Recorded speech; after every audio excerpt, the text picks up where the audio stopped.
Israeli সব হুমকি ধমকিকে উপেক্ষা করে সমুদ্রপথে গাজার দিকে এগিয়ে যাচ্ছে আন্তর্জাতিক স্বেচ্ছাসেবীদের সর্ববৃহৎ নৌবহর দ্য গ্লোবাল সুমুদ ফ্লোটিলা। ইতোমধ্যে এই নৌবহরটি ঢুকে পড়েছে উচ্চ ঝুঁকিপূর্ণ এলাকায়, ফলে বেড়েই চলেছে উত্তেজনা। এই নৌবহরে রয়েছেন আন্তর্জাতিক খ্যাতিসম্পন্ন বাংলাদেশের প্রখ্যাত আলোকচিত্রী শহীদুল আলমও।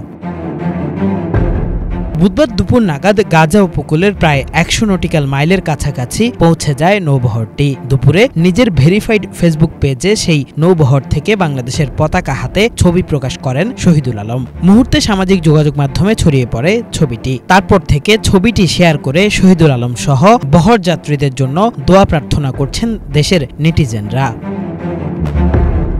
এদিকে গাজাবাসীকে ইসরায়েলি আগ্রাসন থেকে রক্ষার এই নৌবহরে বাংলাদেশি নাগরিক শহীদুল আলমের অংশগ্রহণে কৃতজ্ঞতা প্রকাশ করেছে ঢাকায় নিযুক্ত ফিলিস্তিন দূতাবাস। দূতাবাসের অফিসিয়াল ফেসবুক পেজে জুলাই শহীদ আবু সাইদের ছবি সম্বলিত টি শার্ট গায়ে শহীদুল আলমের ছবি সহ একটি পোস্ট দেওয়া হয়। পোস্টে বলা হয়, ফিলিস্তিন রাষ্ট্রের দূতাবাস আন্তর্জাতিক খ্যাতিসম্পন্ন বাংলাদেশি আলোকচিত্রী, শিক্ষাবিদ এবং মানবাধিকার কর্মী শহীদুল আলমকে গর্বের সাথে কৃতজ্ঞতা জানাচ্ছে, যিনি গ্লোবাল সুমুদ মিডিয়া ফ্লোটিলায় যোগ দিয়েছেন এবং ইসরায়েল কর্তৃক গাজায় অবৈধ অবরোধ ভাঙার এই ঐতিহাসিক মিশনে অংশ নেওয়া প্রথম বাংলাদেশি হয়েছেন। ন্যায় বিচারের জন্য তার নির্ভীক কণ্ঠস্বরের জন্য তিনি বিশ্বব্যাপী পরিচিত।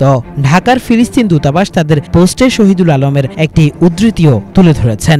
সেখানে শহীদুল আলম বলেছেন, আমি বাংলাদেশের প্রথম ব্যক্তি হিসেবে যাচ্ছি, তবে বাংলাদেশের সকল মানুষের ভালোবাসা আমার সাথে বহন করছি। গাজায় যা ঘটছে তা গণহত্যা। এই সংগ্রামে আমরা যদি পরাজিত হই, তাহলে মানবতা নিজেই পরাজিত হবে।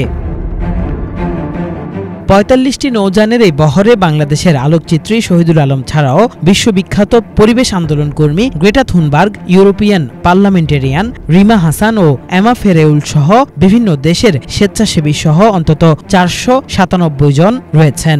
নৌবহরটি গাজায় ভিড়তে না দেওয়ার হুঁশিয়ারি দিয়ে ইসরায়েলের সেনাবাহিনী জানিয়েছে অভিযানের জন্য প্রস্তুতি নিয়েছে তাদের কমান্ডোরা। ইতিমধ্যে এই নৌবহরের যাত্রাপথে ড্রোন হামলাও চালিয়েছে ইসরায়েলি বাহিনী। অপরদিকে গ্লোবাল সুমুদ ফ্লোটিলার নিরাপত্তায় একাধিক ড্রোন দিয়ে নজরদারি অব্যাহত রেখেছে তুরস্ক। জরুরি খাদ্য ও চিকিৎসা সরঞ্জাম পৌঁছে দিয়েছে দেশটির রেড ক্রিসেন্ট। বহরে থাকা মালয়েশিয়ার ৩৪ জনের সাথে ভিডিও কনফারেন্সে কথা বলে উৎসাহ দিয়েছেন দেশটির প্রধানমন্ত্রী আনোয়ার ইব্রাহিমও।